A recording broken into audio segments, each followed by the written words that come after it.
বন্ধুরা, আমার বাবা আমাকে, আমার মাকে, আমি তখন খুবই ছোট বন্ধুরা, তো আমাদেরকে ছেড়ে চলে যায়। ঠিক আছে, মা আমাদেরকে কোনো রকম দুমুঠা খাবি দিত, নিজে নেই খেয়ে থাকতো।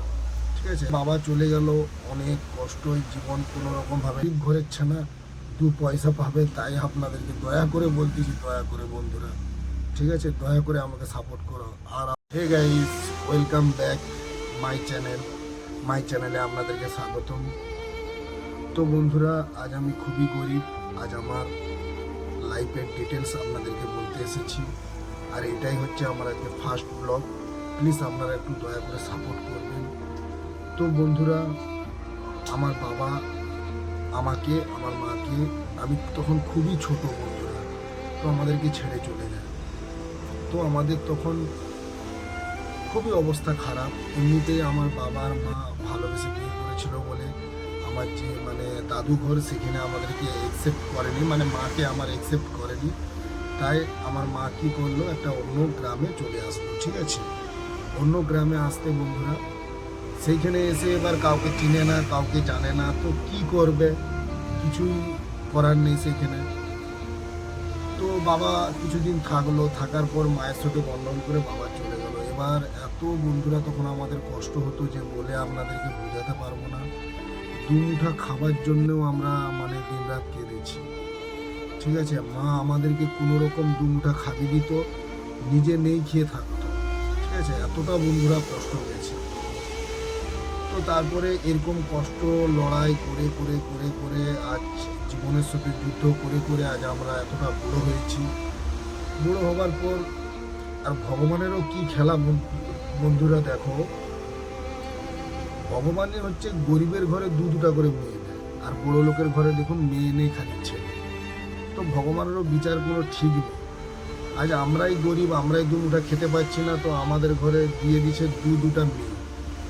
ঠিক আছে, একে আমাদের এতটা অবস্থা খারাপ, তারও আবার দুটা মেয়ে, সেটা ছাড়ুন।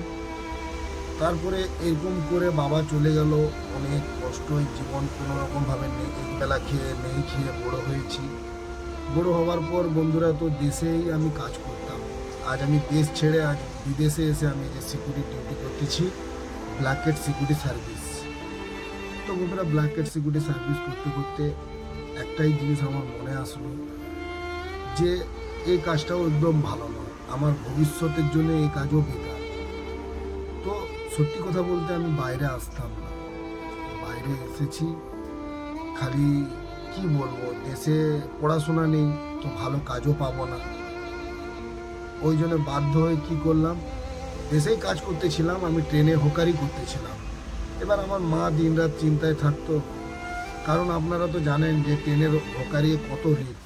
একটু বাই চান্স পা ফা স্লিপ খেলে আপনি ট্রেনের নিচে। ঠিক আছে, তো আমার জীবনটা শেষ হয়ে যাবে। কবি আমি ঘরের একটাই ছেনা, মা দিনরাত চিন্তায় ঘুমাতে পারতো না যে ছানা যদি কিছু হয়ে যায় আমি কি দিয়ে থাকবো, ওই তো আমার একটা ছানা, আমার তো স্বামীও নেই। এইলে মা ভাবতে ভাবতে এবার আমাকে একবার মা খুলে বলে যে দেখ কুচি, হোকারি তো প্রচুর রিস্ক, তো কুচি তুই হোকারি ছেড়ে দে, ছেড়ে দিয়ে তুই বাইরে যেয়ে একটা কোনো সেফটির কাজ কর। তো বন্ধুরা, আমি আজ এসেছি গোয়াতে, 3 বছর হয়ে গেল, আমি 3 বছর হয়ে গেল গোয়াতে এসেছি। তো প্রথমে আমি গোয়াতে মরজিম বলে একটা জায়গা আছে, মরজিম, তো মরজিমে আমি হাউসকিপিংয়ের কাজ করলাম। তো আমাকে দিয়েছিল কত, মাসে দিচ্ছিল 12,000 টাকা, 12,000 টাকা। এবার হোটেলে কি খাওয়া দাওয়া সব ফ্রি থাকে, তারপরে টিপস ছিল, কাউকে মোটর সাইকেল দিলে সেখান থেকে 50 টাকা কমিশন থাকতো, এখন 3 দিন নিবা 150 টাকা। তো টিপস ফিপস বন্ধুরা ঠিকই ছিল, কোনো অসুবিধা ছিল না, টিপস ফিপস পেতাম। কিন্তু মালিক হচ্ছে পেমেন্ট দিতে চাইতো। ঠিক আছে, তো একটা যে কোনো সিস্টেমেটিক হয় 10 তারিখ পেমেন্ট দাও, নাহলে 15 তারিখ দাও। মালিকের কোনো পেমেন্টের ঠিকই নেই, তার মন হলে দিবে, নাহলে দিবে না। তো আমি ভাবলাম যে ওরকম কাজ করে কোনো লাভ নেই, যেখানে দু পয়সা আমি পাবো না, কষ্ট করব কিন্তু পয়সার বেলায় ভিখারির মতো ভিক মারতে হবে। তো বন্ধুরা, কী করলাম, সেই কাজটা ছেড়ে দিয়ে আমি চলে আসলাম কালাঙ্গুটে এসে ব্ল্যাকেট সিকিউরিটি সার্ভিসের কাজটা করলাম। এখানে আপাতত আমাকে এখন 14-15 হাজার দিচ্ছে। কিন্তু বন্ধু এইটাও ভালো নয়। কেন বলতেছি সেটাকে পুরো বোঝার চেষ্টা করো। এটাও ভালো নয়। এখানে হচ্ছে খাবারের 2,500 টাকা কাটবে, প্রভিডেন্ট ফান্ডের টাকা কাটবে, আর ড্রেসে প্রথম মাসে ড্রেসের টাকা কাটবে, সেটা বাদ দিন, সেটা তো প্রত্যেক মাসে কাটবে না, এক মাসেই কাটে। তুমি জিনিস নিলে সে তো কাটবে। এবার 2,500 চলে যাবে, আবার 1,000 চলে যাবে, তবে 3,500 চলে গেল। আমি মোটে পাবো 10,000 বা 11,000। 11,000 বন্ধু কি হয় বলো এই দুনিয়ায়? তো দিদি ভাইরা, আমার ভাইরা, সবাইকে রিকোয়েস্ট করছি প্লিজ আমাকে সাপোর্ট করো, আমিও জীবনে কিছু যেন করতে পারি। তাই আপনাদেরকে রিকোয়েস্ট করে বলতেছি বন্ধুরা, কারণ আমি একটা মানে ভাড়া ছেলে। ওবি এখন 2 পয়সার জন্য আমি এই যে বাইরে এসে এখন মানে মানে 2 পয়সারই জন্য আমি বাইরে এসে আছি, যাতে আমার জীবনটা আরও ভালো হয়। ওবি আপনারাও যদি একটু আমাকে সাপোর্ট করেন তো আমার জীবন আরও ভালো হবে। তো প্লিজ সবাই মিলে একটু সাপোর্ট করবে এই এই ভাড়া ছেলেটাকে। কারণ আমি অনেক জীবনের সাথে বন্ধুরা লড়াই করেছি, ছোট থেকে পড়তে পারিনি বন্ধুরা। কারণ যার ঘরে বাপ থাকে না সে কি পড়তে পারে? আর সত্যি কথা বলতে আমার বাবু মারা গেছে, আর আমার বাবা বেঁচে নেই, আমার বাবা মারা গেছে। তো বন্ধুরা, যার ঘরে বাবা থাকে না তার তো জীবন তো জানে না। ও ঘরের একটাই ছেলে। হ্যাঁ, আমি যদি ছোট ছেলে হতাম অবশ্যই আমি পড়তে পারতাম, কিন্তু আমি ঘরের একটাই ছেলে, মানে আমারই উপরে সব দায়িত্ব। তো এরকমভাবে আমার জীবনটা কেটেছে। তো বন্ধুরা, এই দুটো হাত ধরে রিকোয়েস্ট করে বলতেছি বন্ধুরা, আপনারা একটু প্লিজ আমাকে সাপোর্ট করবেন।